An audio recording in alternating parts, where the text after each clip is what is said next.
ship, yeah. And it's like a lotus, so it's time to flip the script, yeah. Cruising through the bay on that Buccaneers battleship, so up screaming out, what you heard? So what you heard? So what you heard? So what you heard? Yo. Welcome to another edition of Buck What You Heard. My name is Gene. You can reach me at Buck What You Heard. And I guess everybody's broken the news, so it ain't no secret. It looks like Bruce Arians is going to be that guy here in Tampa. And, it's a new era for the Tampa Bay Buccaneers. Personally, we'll have to see what happens. There's a lot of things that need to really get looked at, to get touched, going into the off season. But the good thing for the fans is right now, the Tampa Bay Buccaneers, they have their guy. So, moving forward from this point forward, let's see what happens. So just be excited about this. I know that Tampa always makes these splashes in the off season. I think that I really believe this one's going to count. Just based on the other coaches that they've brought in. And you've heard me talk about this in a ridiculous amount of times. If you look at how each coach came into the Tampa Bay Buccaneers, you just look, they've just been, I don't know, subpar. My question, who's going to call the plays and be a successor? You know what? It's still early. I don't even think the signing has been made official, but we know that we're getting close to that point. A lot of things can happen. A lot of things can happen between now and then. So, as I mentioned earlier, there's still a lot of off season to go. I mean, we haven't even got to the Super Bowl where we can get hyped up for the free agency period. And you've got Dirk Cutter going to the Atlanta Falcons, which a conspiracy theorist that I am, I still believe that, okay, here we go. It's official, 4 years with the 5th-year option. That's what I'm talking about. Keith Saunders says he's trying to get Todd Bowles in for a defensive coordinator. That's what's up, man. Bruce Arians I've seen some interviews where he said that he would give up the play calling and just focus on the overall running of the team. I don't have a problem with that. I think he's going to bring in some good people, and I think he's going to surround himself. You saw what he did with the Colts. You saw what he did with the Cardinals. I'm happy with him. I think when all those guys are together, there are some players that weren't meant to be head coaches. They're really good at being offensive coordinators. Then there are other guys that, this is their calling, just being a head coach. I don't have a problem with that. Let's see what he can do. I'm waiting right now. Personnel decisions are still on the horizon.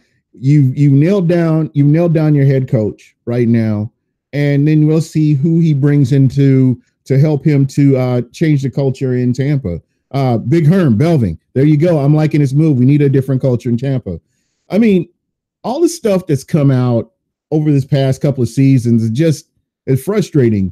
You bring in big fat swaggy Baker and you see what happens when they're in here. And it just seems like players are able to manipulate the culture of the locker room. We've seen that a lot. So I don't know. Let's hope that this changes. I forgot who I was listening. I was listening to somebody on Twitter today, and they were talking about the coaches and how the coaches have come in, like John Gruden. John Gruden had the locker room, then he lost the locker room. Raheem Morris had the locker room, then he lost the locker room. Greg Schiano never had a locker room, and he was, Greg Schiano. Just throughout the coaching carousel that we've seen, they just haven't been able to maintain a locker room. And I think the key here is changing the culture. And, that you got, fans should feel the same way. Like right now, I don't really care about wins and losses. I care more about playoffs. If the Bucks getting to the playoffs, it just disgusts me that the Dallas Cowboys are in the playoffs. And this is a team that the Tampa Bay Buccaneers should have beaten, So the way I'm looking at this, That's what needs to happen, man. They need to, and fans, we should have higher expectations, not 8 wins, not 5 wins, but hey, playoffs. That's because that's ultimately where you want to get to. And just the games that the Bucs lost, and we look back on some of these games, that's pretty much, what they should have done. You're right. And look what he did in Arizona, Pittsburgh, and Indy, especially Indy. I think that the Colts messed up not keeping Bruce Arians as the head coach. Just to be honest, just an outsider looking at his body of work, I think that should have been the move right there to keep him in Indianapolis. But, the rest is history. So we see what he's done. And he's used some pretty low tier quarterbacks. I mean, Skelton and some of the other quarterbacks that he's had at Arizona. I don't know. I think that, with the level of talent on this team, I still believe that this team has talent. And I would debate that with a lot of people because, to be very honest, this is a team that, there are opportunities that they could have won games and they didn't take advantage of it.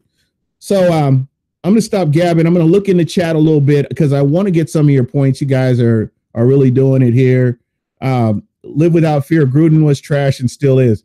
Yeah, I can't argue that. His body of work speaks for itself. Willie Horace brings some swag to Tampa. There you go. Counts 0860. Great hire. Bucks coach, best coach since Gruden. Let's see. He's trying to get Todd Bowles in a defensive coordinator. That could work. I don't know. How anything's better than what we've seen over the past couple of seasons. So I'm going to put it that way. And let's see. Dirk Cutter he's going to get Dan Quinn fired. You know what? It is what it is. It's funny. You've got Raheem Morris and you've got Dirk Cutter, two prior coaches to the Tampa Bay Buccaneers. I just tweeted this out earlier. All they need to get Shiano is gone from Ohio State. Why not bring him in as a defensive coordinator and then get Lovie Smith to leave Illinois? And you've had the last 4 coaches that the Bucs have had since John Gruden all on one sideline. So kind of funny, but it is what it is. And we'll see how that all works out. But they all deserve each other over there in Atlanta. Hope they don't win nothing else. But that's just me. McCoy going to be gone, or Jackson going to be gone. What do you guys? Let me ask you guys this: What if Joe McCoy restructured his contract? Would you see him staying in Tampa? Would that be a decent move right there to try to keep him in Tampa a couple more years if he did decide to restructure his contract? What do you guys think? Let me know on that. Dub says, I would keep McCoy now, in your opinion. Yeah, absolutely. But again, that's such a huge contract. I don't know.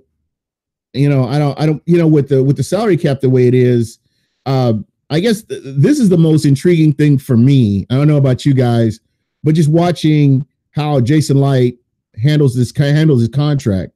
And, the one thing that I've really admired about Jason Light is how he structured contracts so that the Bucs haven't been in salary cap hell like some of these other teams have been. So, again, that's going to be huge. Eric Hardnett should try to get Bell. Le'Veon Bell.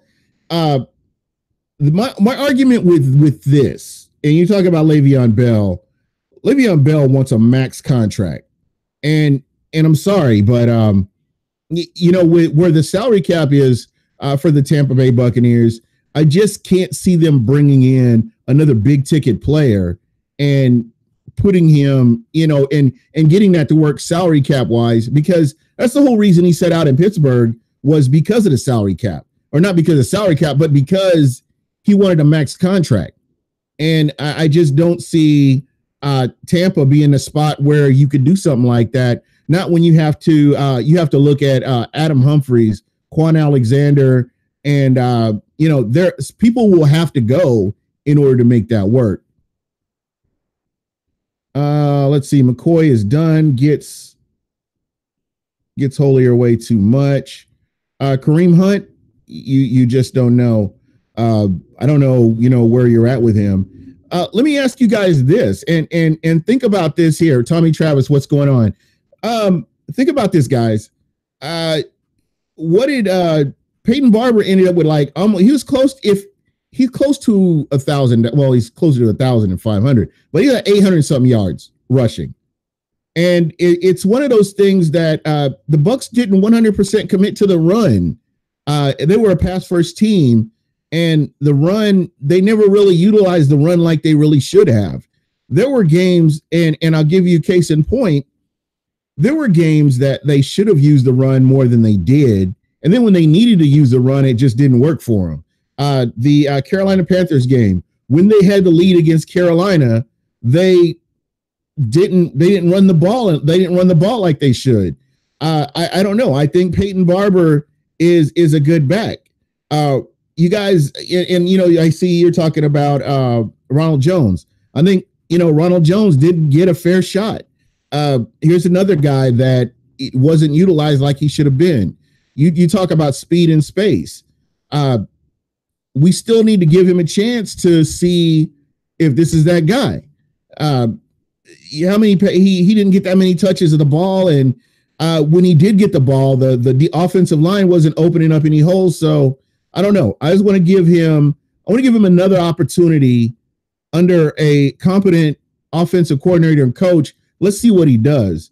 As far as you guys are talking about Deshaun Jackson, I like Deshaun Jackson, but again, he came in with certain expectations that the Bucs were going to be playing for Super Bowl or playoffs, going to be playing for the playoffs, and they were up and coming team.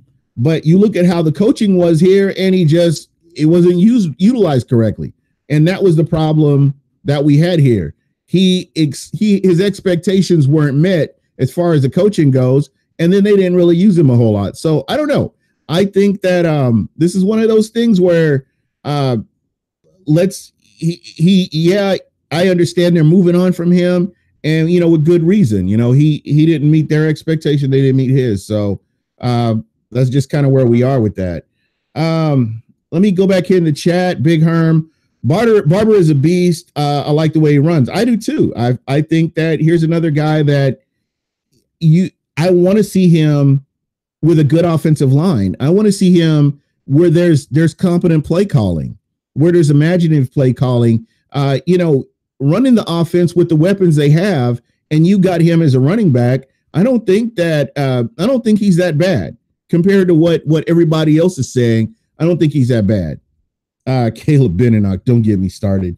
And I said this, and somebody wanted to argue with me about this on Twitter. I said that Caleb Benenoch is the EJ Biggers of the offensive line, because that guy, as horrible as EJ Biggers was, this guy is just as bad. And I don't think there's any amount of coaching that's going to fix any of that. So whatever, we can move on from Caleb Benenoch. I'm good with that. Bring back Raheem. No, he could stay. He's good in Atlanta, bro. He's good. And so, that's just kind of my opinion on it. Switching to 3-4 is what I'm worried about. Well, again, a lot of time, and we have all off season. We haven't even got to the Super Bowl yet, so a lot of big things can happen. All I'm asking, folks, if you watch the show, I stay pretty chill during the off season when you get into free agency and stuff. Let's you let these other teams make these big ticket splashes. As long as the Bucs are bringing in quality players that are going to help this team win, that's what you want.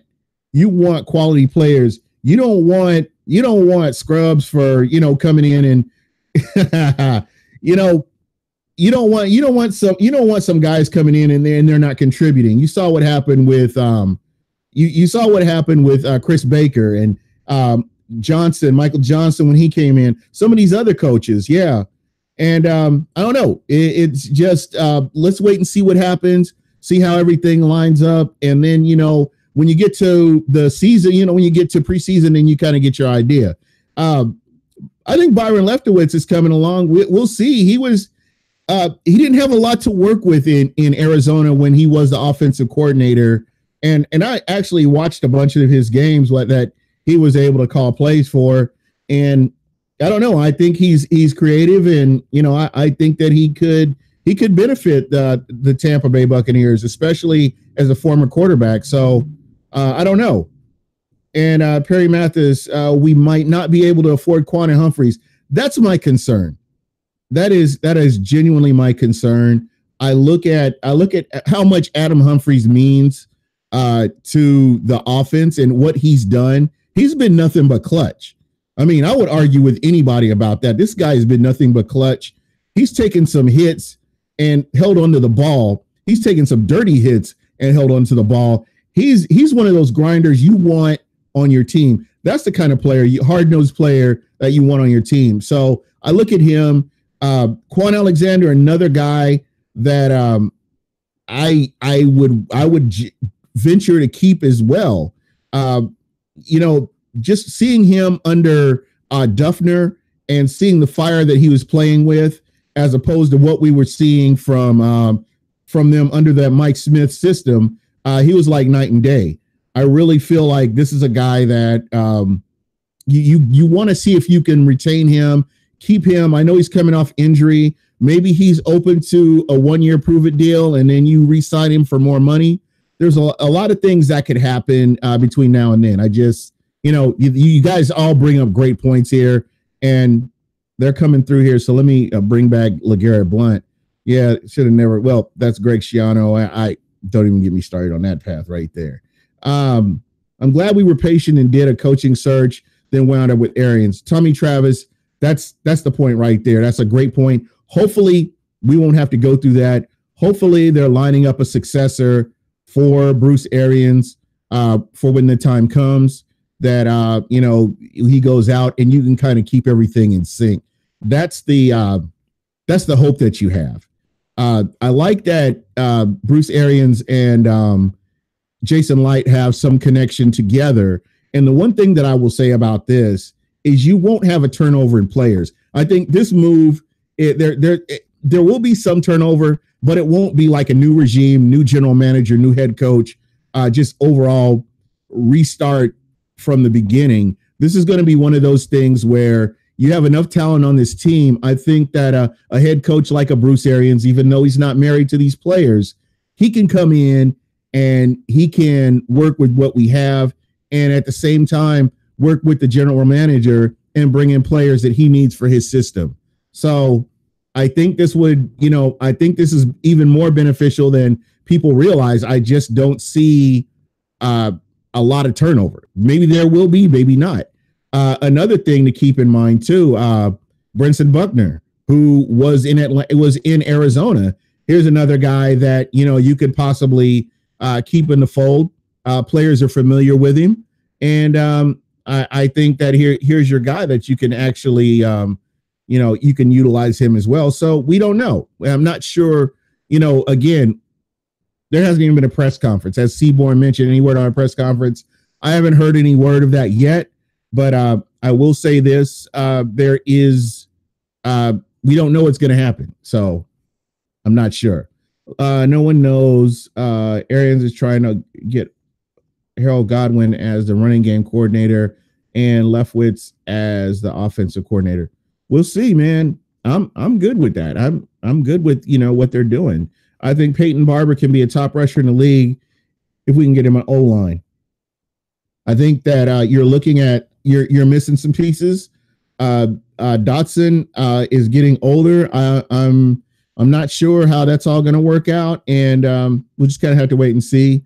I think there's a lot of good that could come out of this. As we're looking at this, and again, we haven't even got him signed yet. I'm just kind of thinking ahead, and it's just kind of what I'm seeing. But Derek Brooks for a linebacker coach, I don't know. Is that something that I don't even know if that's something that Derek Brooks would want to do. So I'm not sure. I'm gonna go back to the chat. See a lot of talk about 3-4 and 4-3. Again, we'll just kind of have to wait and see who the defensive coordinator is and how this works out. But again, we've all said it. This has been something that's been mentioned by some fans more than others throughout the years, is that there needs to be accountability. And hopefully this is one of those things where you can build that accountability, and players that aren't doing what they're supposed to, they're being held to a certain standard. Donnie's asking, who do you think we're going to pick up in free agency in the draft? I would love to see an offensive lineman. If we don't get an offensive lineman, I'd be cool with a defensive tackle. I love how Vita Vea is playing on the back end of the season. He was starting to get his legs under him, starting to get in football shape, and he was starting to make plays. And the game itself was starting to slow down for him. So, he's one of those players that I know a lot of people didn't want him. I'm good with the move. I was good with whoever comes in here that's a long-term solution for this team. So this is one of those guys that hopefully, he could stay healthy and, that you could build around him. I'm hoping that they, possibly look at the training staff and get the training staff on point too. So, yeah, Jonah Williams. My concern is Jonah Williams is going to be gone. That's one of my big concerns. If you look at the 4 teams in front of the Tampa Bay Buccaneers right now, Jonah Williams could easily be gone because none of those teams are looking for a quarterback. Everybody's got their guy for the most part. I mean, when you look, the Cardinals drafted their quarterback. The Raiders, that's a wild card. The Raiders could ruin the draft for everybody because John Gruden's got 99 first round picks. So it's a good possibility that, he may pick a quarterback. I don't know. He may trade back to like a Miami Dolphins team and bring them up, and Miami could pick, a quarterback or something like that. But it's going to be tough, man. You're just going to have to keep your fingers crossed because Jonah Williams is good. And I think that this will be just like what the Colts did last year, grabbing up that offensive lineman, and they reap the benefits for doing it. I mean, the guy is balling out. So if he's available, I would be good with that pick. But again, if we end up not getting him and you end up with a defensive tackle, I'm just as good as that. I'm good with that as well. So again, I don't know. But if you look at the 4 teams in front of us, they all have their guy with the exception of the Raiders. And I'm sure if you know Chucky and he's got control of the personnel, he's going to want to prove his doubters wrong and get a quarterback and try to groom that quarterback into a top tier quarterback, which has been the knock on John Gruden about being able to groom rookie talent into quality quarterbacks, a la Bruce Gradkowski and Chris Sims, as a couple of examples. So I don't know. We'll have to wait and see what happens there. But Greedy Williams. Greedy Williams would be my guy too. I like him. I think that here's a guy plug and play. You want to talk about a guy you could bring in and he can start game one. I believe that's the guy that you bring in right there is a Greedy Williams, and I think that he could be a difference maker, for this secondary. So let's go ahead and see. Pewter Report is reporting Bowles about to be named as defensive coordinator.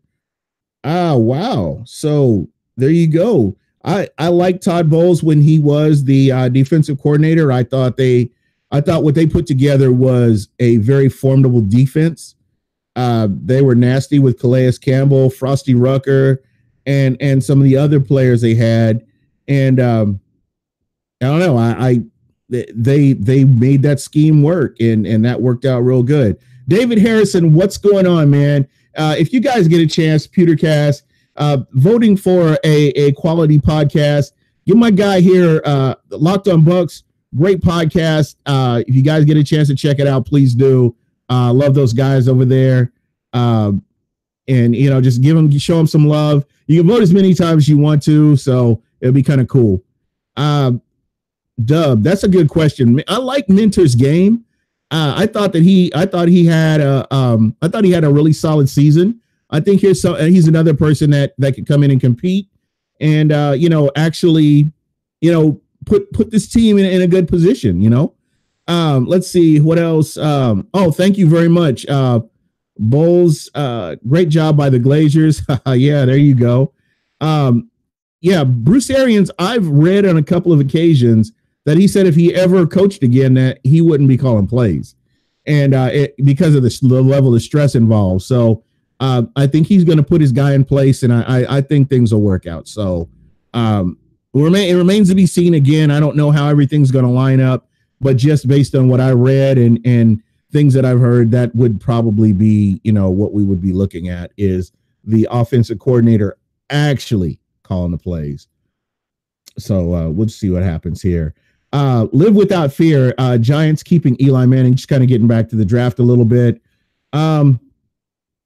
Yeah, I don't know. I think Eli maybe has one more year, maybe, but I just don't.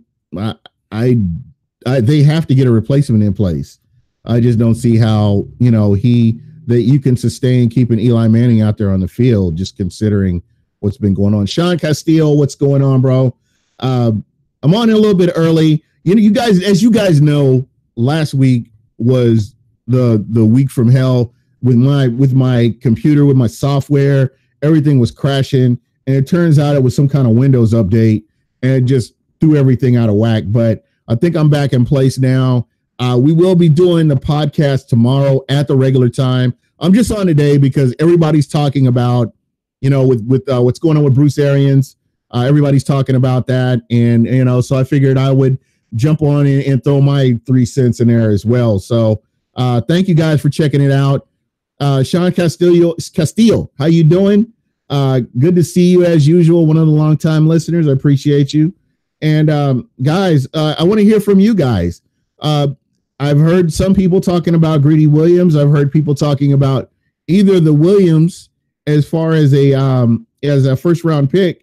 What do you guys think about trading down? I mean, you saw what Tampa did with that pick for Vita Vea, moving down, still getting their guy, and possibly moving, making some of those draft picks really work for them. So what do you guys think about that?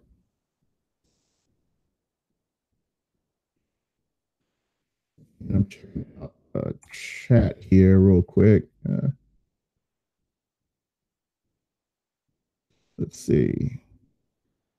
Yeah, I saw that Dub. Yeah, Dirk was hired by Atlanta, and he took their entire offensive playbook. Yeah, so that's good, man. It may work for them, so I don't know. How is McCoy going to stay now? And I asked this question earlier. What do you guys think about that? Possibly Joe McCoy restructured his contract and staying. Would that work? Just let me know. Let me know what you think. Do you think we should go for Greedy with the first pick? I like to see offensive linemen, to be honest. Even though Greedy is the best cornerback by far, I think the top 10, you got some pretty deep picks, and I don't think you can go wrong with a lot of these picks that are going to be available out there. So, let's see what they.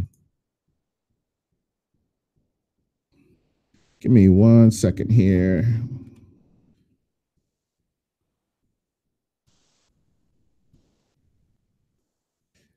Yeah, and let's see, Tommy Travis. If we switch to 3-4 hybrid, Gerald McCoy leaves.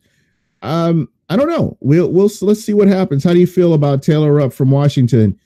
I've watched. To be very honest, I've watched maybe 2 or 3 games with Washington's, and I haven't really got to study him. I'm getting names. I'm getting names right now, and as we get to the postseason, I will start to take a little bit more notice of who's available in free agency and how this works.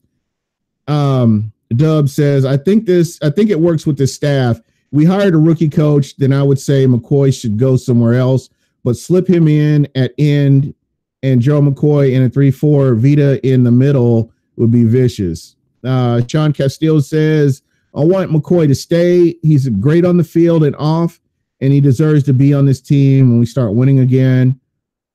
Who won the best corner award? Greedy is taller than him. And then I'm hearing some people talking about Jalen Ramsey or Von Miller. Again, that's just one of those things. I don't know how that's going to work out. So I'm not sure here. We need to invest the first 2 rounds in the O-line. The Colts have proven what a year can do. I think the Colts were I think the Colts were building on that offensive line a little bit longer than this, but those were two huge moves. I like their offensive line. I think their offensive line is nice. They've done a great job protecting Andrew Luck this year. As we've seen, this guy has been upright, and when he's able to be upright and see the field, this guy's been shredding defenses. So I like the move. And somebody was, let's see, counts 8060. If Jonah is not available, I guarantee you Greedy will be the pick. I would be good with that. Willie Horace, Atlanta is going to be trash this year. You know, that doesn't hurt my feelings just to hear that. Do you think Conte is gone? I think you have, you know what? You know, you guys know I haven't been one to trash Conte. Conte is average safety. And I've continued to say that. And people talk about him as if he should be a top tier safety. He's our average safety, and that's what he is. And I know he gets burned on some plays, but there are other plays where I've watched game film where he's actually been in the right plays and kept plays from becoming big gains. So, you know, he's one of those guys that was beneficial, but I think you have to go and upgrade. You have to upgrade from players like Conte. And as Dub mentioned, Jacquizz Rodgers. Jacquizz Rodgers did what he did. They had him on this team for a reason, because he was a good blocker and he had nice hands out of the backfield, but he just didn't have the speed that went along with the hands. So one of those things, you got to look at these guys and say, can we upgrade at this position? Is it going to be beneficial for us to get rid of this guy and bring somebody else in? So right now, when you look at this team, I think if you scheme this team right, I think this team competes. I think that a lot of the games that the Bucs lost, and I've said this before, a lot of it had to do with coaching. And, you know, this team is not as bad as what people want to make it out to be. So, you know, that's just one of those other things to keep in mind, is that this is a team that could really do some things. Oh, wow. Tommy Travis, Trevor Sickerman tweeted that Arians to call plays in Tampa, so he will call plays. That's what, there we go. We got our answer. That's no risk it, no biscuit. So we're going to see what's going to happen here. He's one of these head coaches that, just based on his track record, I would trust him calling plays as opposed to at what we saw from Dirk Cutter calling plays and actually managing the team. I think that this is the kind of coach you need to turn a team around. And I'm sure that, and again, I'll get roasted if he doesn't do good and it comes back on me. But I have a hard time believing that, just seeing what he's done with other teams with less talent than what Tampa has. So again, I think, when you look at the Cardinals, they had a Larry Fitzgerald, future Hall of Famer, but on the other side, they have different wide receivers. They didn't have a real solid tight end, and their offensive line was always in flux until they, I would say maybe the last 2 seasons of his tenure with the Cardinals did they finally kind of get that shored up a little bit. So I think he can work with that. I think he's going to get some players in there, and they're going to make this team even more competitive than what they have been. So we'll wait and see. He's going to have to have Jameis input and let him. You know what? I would like to see that just one time where Jameis has autonomy to change a play or do something else. He just turned 25. This is a year we got to see. We got to see what he does under a different coach. And it looked to me like after that Cincinnati game that I don't know. It seemed like Dirk kind of gave up on him, and that's what I saw. Because if you guys remember, Cam Newton threw for 4 interceptions against the Tampa Bay Buccaneers, and he was back out on the field the next week. Again, it's the coach believing in his player, and that's kind of how they're wired over there in Carolina. So again, I can't wait to see what they do. A lot of players they can bring in, and we'll see what happens. I'm gonna roll back through the chat one more time, guys, but Uh, let's see. The Bucs need to get a real offensive line.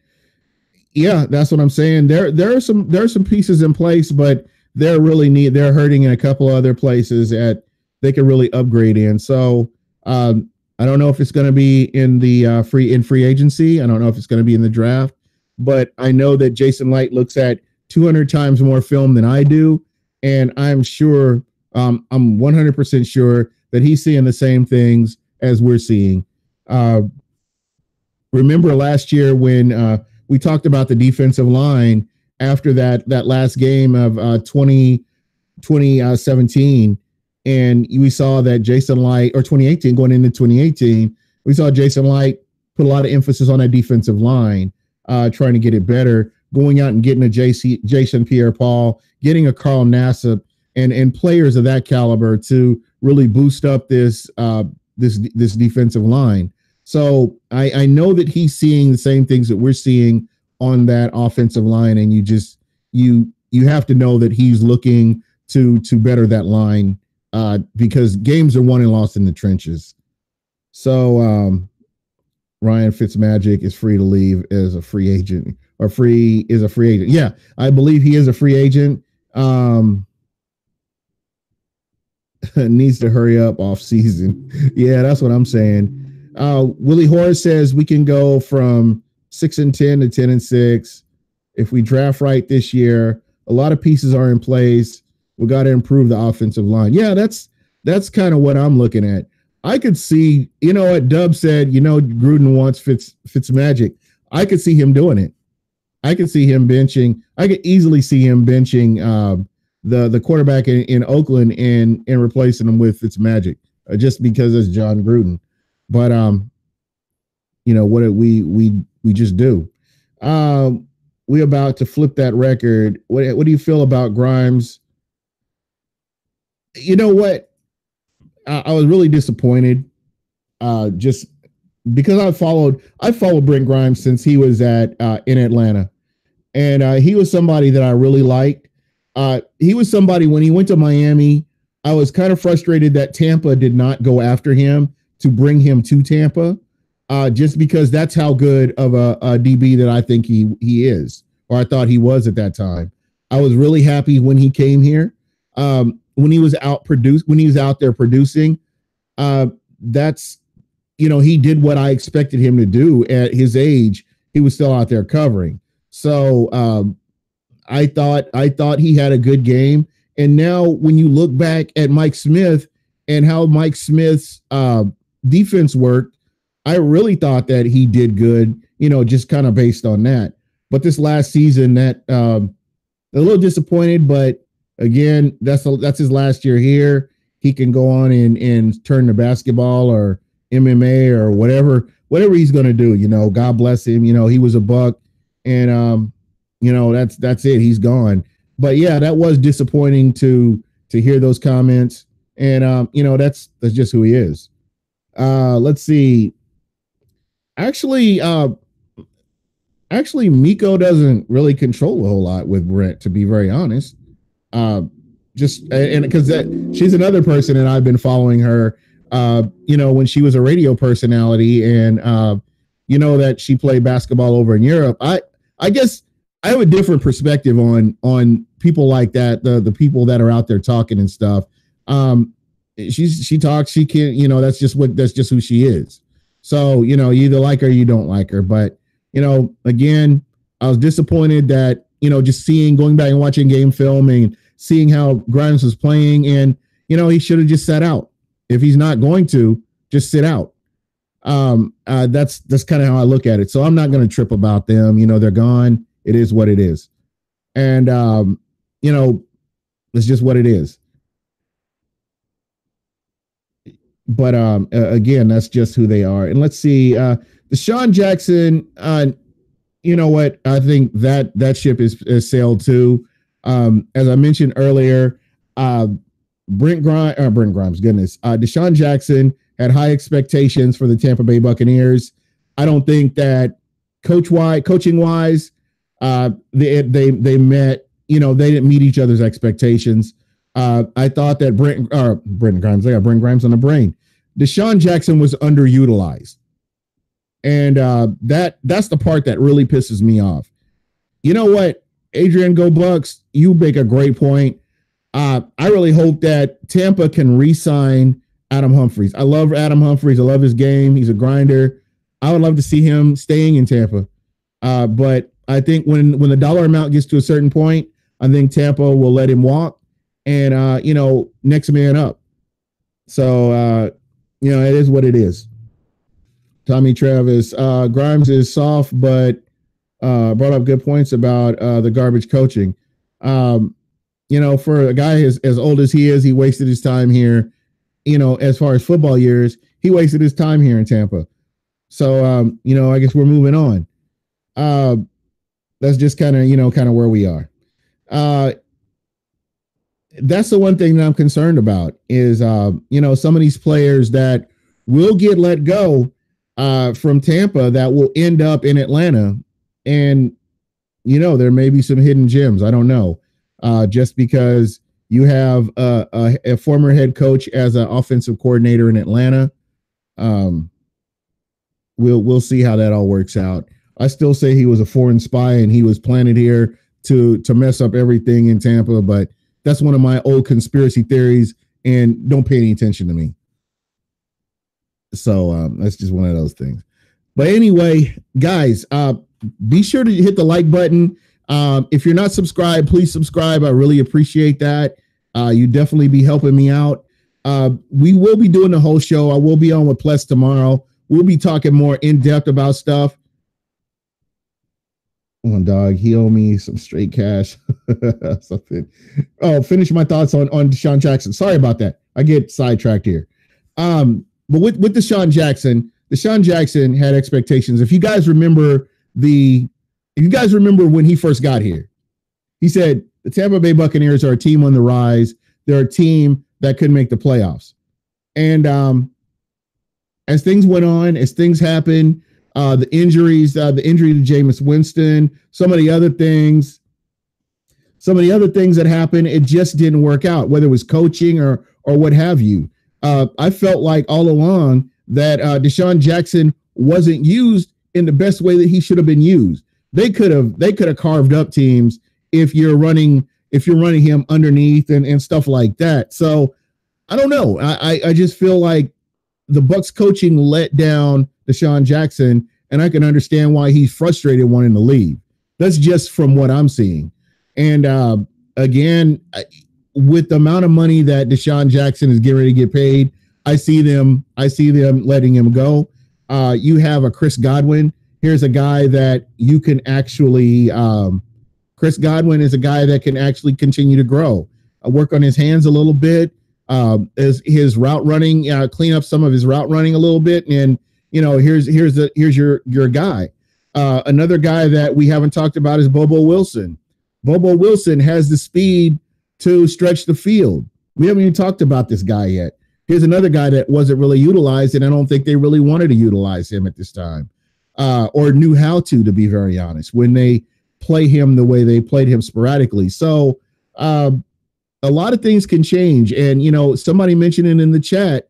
There's a lot of nice pieces on this team, a lot of nice pieces. So you couldn't do worse going to a different team. I just look at the level of talent that Tampa has, especially offensively, and it would be so easy to put a scheme in place, upgrade at a couple of positions, especially with Caleb Benenoch, and you look at Dotson as a possibility. So I don't know, but I think you could make a big difference there.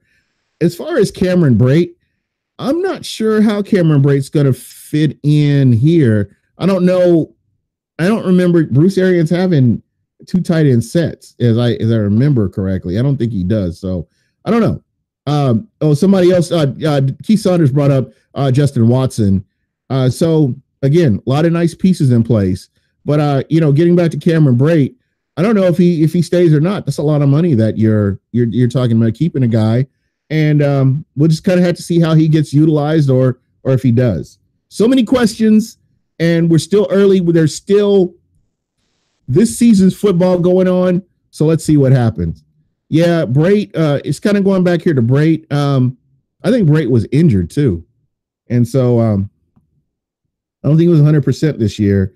And I think that played a big factor in his regression. Not so much coaching, but I had heard mention of him playing through injuries. So here's a guy that you never know. We will be on Marlon Williams. What's up? We will be on tomorrow, 10 o'clock Eastern. It'll be myself and Pless, and we'll talk more about this and anything else that goes on. I don't know. Patrick Peterson, that's a big ticket. That's a big ticket item right there, man. And you got to look at the cap with all the money they've invested in the defensive line and some of the other players. It's kind of hard to see who gets let go. I think you kind of have to let the dust settle and let's see how free agency goes before you really get an idea of how you want to structure this team. So, right now it's cool to talk about all this stuff, but until we can see who's going to be here as a free agent, who they let walk, who they re-sign, who they bring in to upgrade in certain positions, it's kind of hard to tell right now. It's fun to talk about it, but realistically, we just don't know what's going to happen. But that's pretty much it for me, guys. I wanted to jump on here. Thank you so much, everybody that was able to get in here and listen. This was a lot of fun. I am going to try to branch off on the Twitch eventually when I can stop being lazy and do things the right way. But again, that's one of the directions I want to go. I'm going to do some fun stuff this year. And I talk to you. And since everybody's listening, before I one last thing, I will be pulling people out of the chat to jump on the podcast in the last 15 minutes of the show to give their thoughts, because you guys, the fans, the listeners, anybody who's listening to me, you make this show go. And I think it's important to give back to you guys, to get you guys involved even more. So I don't know if any other podcast is doing this, but I want to be the first to invite you guys. If you have Skype or you have a Skype ID and you want to get on here, hey, I want to talk about the Bucs. I want to give my final thoughts. I'm getting you guys on, and that's what we're going to do this year. So get ready for that. As long as you're active in the chat, I see something you said that catches my eye. I'll be doing a different person. It won't be the same person every week. Everybody will get a shot to get on. If I don't see anything, I may grab somebody that's been on before, but you guys, please, I appreciate you, and I want to show my appreciation by having you on, because Buck, what you heard wouldn't be where it's at without you guys. So thank you so much, and I appreciate it. Keep that in mind. If you got Skype, just if you don't got Skype, get it. I will get you on here. You're active in the chat, and I see something. I will ask you guys who wants to get on. First thing I see, I'm gonna get you on. So I'm looking forward to this. It's gonna be fun. But anyway, that's pretty much for me. That's pretty much it. Congratulations to Mike Evans on that Pro Bowl. I will be getting the Mike Evans Pro Bowl jersey just because I love Mike Evans. But say that for another time. That's pretty much it for me. I'm out. Thank you so much for checking us out, and we are going to roll out of here now.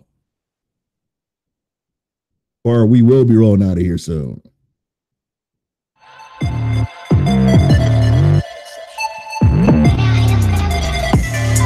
It gonna catch another ship, yeah. And it's like a lotus, so it's time to flip the script, yeah.